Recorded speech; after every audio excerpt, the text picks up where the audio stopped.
Hello, it's Jenny from Ginger Ninja Crafts and thank you so much for joining me today. This is my channel where I share lots of crafty things. Sometimes I show you what I'm making, sometimes I just show you what I've made and talk about it, and quite often there is a big dose of blethering about what's happening. So if you like chatty videos and a bit of craftiness, then stick around, hit that subscribe button and say hello in the comments. So I've had a bit of a cold, so I've not been on for a few days because I've just been kind of coughing and spluttering. However, I've woken up last night, I felt a bit better, and I've woken up this morning feeling quite a lot better, so fingers crossed, fingers crossed. So this project that I want to share today is for the hashtag FFC Challenge 2023. I hope I've got that in the right order. You'll see it in the title below this video. It's the Fancy Fold Card Challenge 2023, and lovely Monica Wakluska is doing this with with the other Monica, the quilling lady, with Christine's from Christine's Cards and Things, and from Shannon from Art Junkie. They're all sharing a project each month with a specific fancy fold card, and then anybody can join in, so you can share it on social media using that hashtag. You can join the Facebook group and share your makes there. It's such a nice Facebook group, and people share the most beautiful things. And what else can you do? Oh, you can make a video. Just use that hashtag. So if you click on that hashtag, you should see a whole load of videos come up where people are making similar kind of cards. So we've done joyfold cards, we've done easel cards, gatefold cards, and I'd heard of all of those, but I've tried to do something a wee bit different maybe. This one was totally new to me. It's a Dutch fold card, and I wanted to do one that I could fit onto A4 card. So I did find some measurements on Pinterest, and I've just realised I've done it on black, which is really rubbish to see, so that's a bit of a problem. This is one that I started and I scored it in the wrong place. See, I've scored it down the middle, but I can use it to tell you roughly what to do and what not to do. So you want to get a piece of card which measures 20 centimetres by 25 centimetres. Oh, that white bit of card made it go all dark. Does that help at all? So 20 by 25. Then you're going to take the long side, no, the 20 centimetre side, and you're going to score it at 5 centimetres right up to the end, and at 15 centimetres right up to the end, and then turn it round and score it at 10 centimetres and at 20 centimetres, and then you're going to cut out this bit. So you've got this.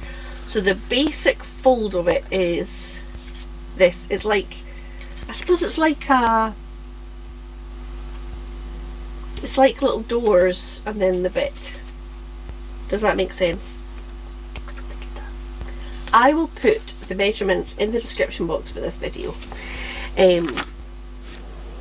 So I've made a couple of them. I made one on white cardstock and one on black cardstock, and I've been trying to use, well no, I'm not trying to use it up, I'm just trying to use it.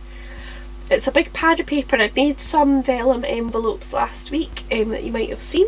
I'll link that video somewhere. Because I've had this pad of paper for years and I just hoard it, but hoarding it means it sits in a shelf which is quite hard to reach, and I never look at it, and you think, well, I might as well use some of it and enjoy it. So the one on white I did excuse me,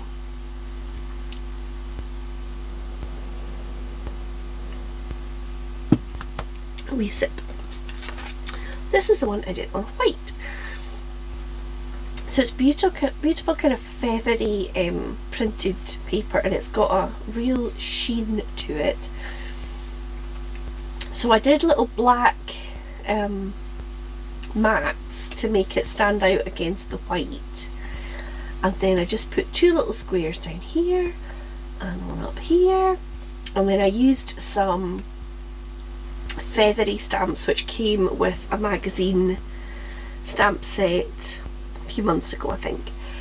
So I made a few little feathers and I fussy cut them out, and then the sentiment says "Never lose hope," and then I stamped a sentiment on the bottom bit here. It said "Spread your wings and fly," and I've added some gems. But I am fairly sure there was one in each of those other corners. I really hope they've not been eaten by a cat. I wonder, we'll tell, won't we, if there's a sparkly deposit in the litter box. Anyway, so there we go. And then inside, because so it kind of stands like that, so you do get a little bit of a glimpse inside. I added a little offcut of the same pattern, and then I added just a very faint little stamp down the side of some feathers. So that was the first one that I made on the white, and then this one is on the black, and I used the very similar paper, but it's got butterflies on it. So I added the same sentiment, and then this butterfly, I think Andrea, the Cumbrian crafter, maybe sent it to me, and I have been hoarding it, and she sent me quite a few more butterflies, and I thought, I need to use these. Like, there's no point, again, like the paper, there's no point in just sitting in a little box in my craft room. So I thought, I'm going to pop that on. I thought it was a nice colour for the papers. Didn't quite stand up, so I just popped a little bit of vellum behind it, and then some little gems. These ones obviously not as tasty as the other ones.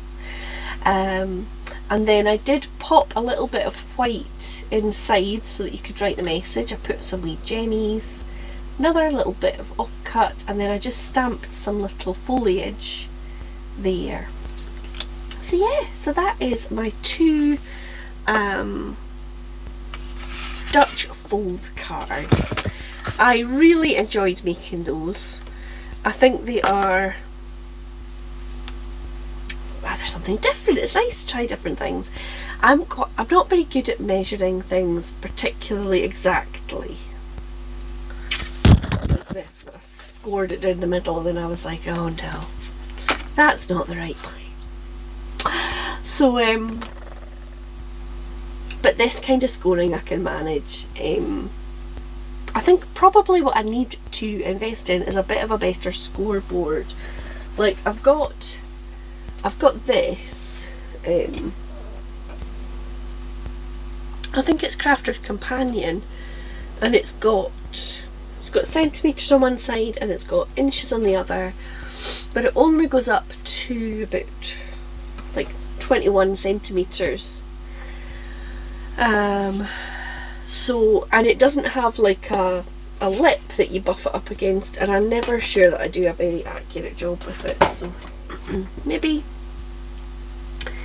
I shall treat myself at some point to, I see ones where it sort of, people put it in the card, kind of sits into a frame that you score it, and you think, oh yeah, that looks like that might be a bit more accurate. But anyway, you live and you learn, don't you? You buy what you see, and then you think, actually maybe that's not the best. But if anybody's got any recommendations for a scoreboard that they think is just the job, that would be lovely. So what will I need to link in the description? I will link my other fancy fold cards videos. I will link the lovely ladies that share their inspiration for these fancy fold cards. So that's the 2 Monicas, Christine and Shannon. You'll find all their channels linked below. And I think that's it. I'll link the Facebook group as well. So if you're on Facebook, you can just join the FFC Challenge 2023 Facebook group and share your photos on there. So even if you don't make videos or you're a bit shy, it's a really lovely, friendly group, and people leave lovely comments on photos that get uploaded, so it's really nice. So yes, I will link all that in the description. I hope that you've enjoyed today's video. If you have, please say hello in the comments, or hit that like, or both. And if you are not a subscriber of mine but you've enjoyed my video today, I'm not sure if you would have with a slightly croaky voice. Anyway, blether. If you are not subscribed and you would like to see more videos from me, then please do hit that subscribe button. It would make my day. So take care everybody, have a lovely day, and I will see you again very soon with another video. Thanks for watching, bye!